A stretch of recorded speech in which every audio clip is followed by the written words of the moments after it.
না, উনি বলেছিলেন যে মামলা শুরুতে উনি বললেন যে মিস্টার বন্দ্যোপাধ্যায় দেখো, আমার দাদা বিজেপির কি স্পোক্স পার্সন, আমি মামলাটা আমি শুনবো কি শুনবো না তুমি বলো। আমি বলেছি যে আমি জুডিশিয়ারি একজন জজের কাছে এসেছি, তার উপর বিশ্বাস আছে বলেই তো। আমার জুডিশিয়ারির সমস্ত জজেদের ওপর আমার বিশ্বাস, শ্রদ্ধা সমস্ত রয়েছে, এবং জুডিশিয়ারির ইন্ডিপেন্ডেন্সি নির্ভর করে জজের পারফরমেন্সের উপরে, সেটা জজের পারফরমেন্সের উপরে। তুমি যদি কোনো প্রেজুডিস না হও তাহলে আমার কোনো আপত্তি নেই, তুমি মামলা শোনো। আর আমি যেদিনকে থেকে কোনো জজকে অবিশ্বাস করতে শুরু করব, কনফিডেন্স হারিয়ে যাবে, আমাকে সেদিনকে থেকে আমার প্রফেশন থেকে রিটায়ার করতে হবে। মমতা ব্যানার্জি যে ইলেকশন পিটিশন ফাইল করেছিল শুভেন্দু অধিকারী এবং অন্যান্য সবাইকার বিরুদ্ধে, তার আজকে প্রথম দিন হিয়ারিং হলো। প্রথম দিন হিয়ারিংয়ে যে মোটা যে অ্যালিগেশনগুলো আছে সেগুলো বলেছি, যে 12 রাউন্ড পর্যন্ত কাউন্টিং ঠিক হয়েছে, এবং 13 রাউন্ড থেকে যে মুহূর্তে শুভেন্দু অধিকারী যখনই এই মুহূর্তে কাউন্টিং হলে ঢুকলো, তা সে বলেছে যে ওয়েস্ট বেঙ্গল জিতছি, এটাও আমি জিতবো, সমস্ত কাউন্টিং এজেন্টদের মেরে বার করে দিন। এবং 13 রাউন্ডে যখন ক্যান্ডিডেট মমতা ব্যানার্জি এবং ইলেকশন এজেন্ট ঢোকে, সেই সময় তার উপরেও বল প্রয়োগ করা হলো, তাকে কমপ্লেন লিখতে দেওয়া হলো না, কমপ্লেন তাকে কাউন্টিং হল থেকে বার করে দেওয়া হলো।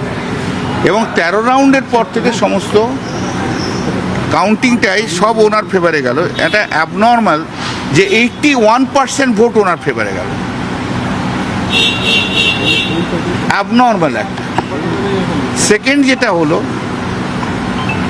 রিটার্নিং অফিসার যিনি ছিলেন নন্দীগ্রামে, সেই সময় তো ইলেকশনে কাউন্টিংয়ে লোডশেডিং করে কাউন্টিংয়ে জেতানো হয়েছিল,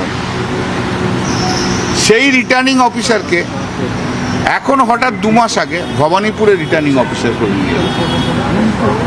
শুধু তাই নয়, আফটার দি ইলেকশন তাকে joint secretary of the CMO করা হলো। তাহলে কুইট প্রোকো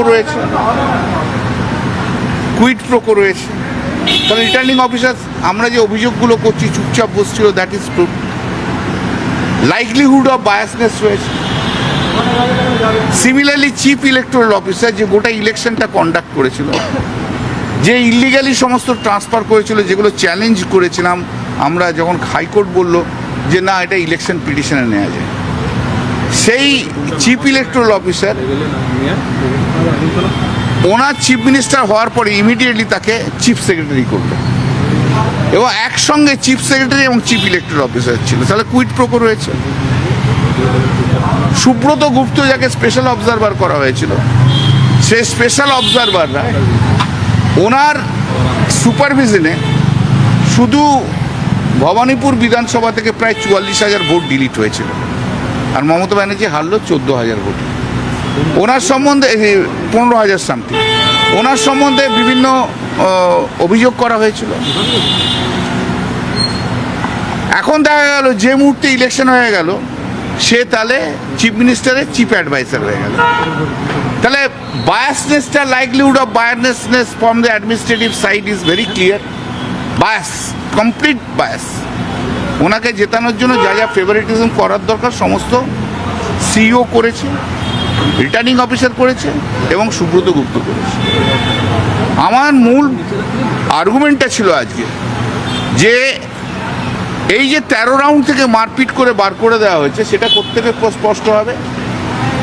স্পষ্ট হবে সিসিটিভি থেকে। অতএব সিসিটিভিকে প্রিজার্ভ রাখতে হবে, ইভিএমকে প্রিজার্ভ রাখতে হবে, এবং ভিভিপ্যাটকে প্রিজার্ভ রাখতে হবে। তো এই যে মাননীয় জাস্টিস গৌরব কান্ত, উনি প্রথমত পিটিশন অ্যাডমিট করেছেন, আমার আর্গুমেন্টটাও একটু নোট করেছেন, এবং অর্ডার দিয়েছেন যে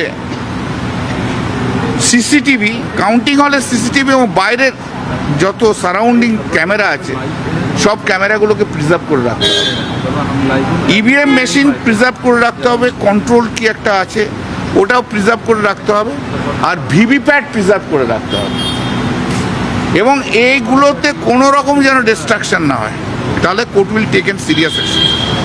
কোনো রকম যেন ইয়ে না হয়, কোনো রকম কিছু ক্ষতি না হয়।